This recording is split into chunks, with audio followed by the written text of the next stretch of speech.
is your reaction to that? That's very good news. I think the key to understanding the who in Epstein is to really learn about the how. And this is a process where we're going to start seeing records from the FBI. We're going to start, at least in my client's situation, her complaint goes back to the mid-90s. Her FBI file is 30 years old.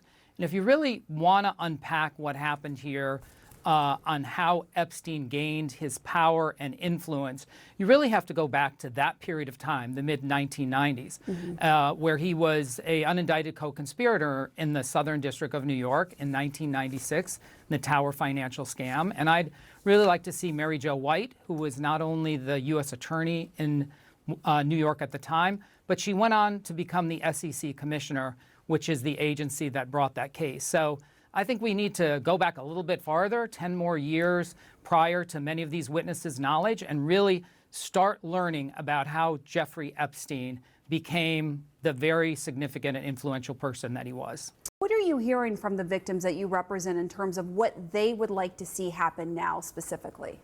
I think from their perspective, there are still a lot of very unanswered questions. In fact, they haven't answered any questions to date.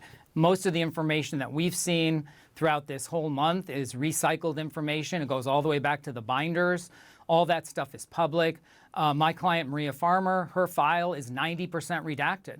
We've asked the FBI for that. We've submitted a FOIA. We've requested it for many, many years and come up short. So there's a little bit that we do know, but there's an awful lot that we don't know. And the victims are really looking forward to some accountability and transparency and a full accounting of how did Jeffrey Epstein get so wealthy? How did he gain so much influence?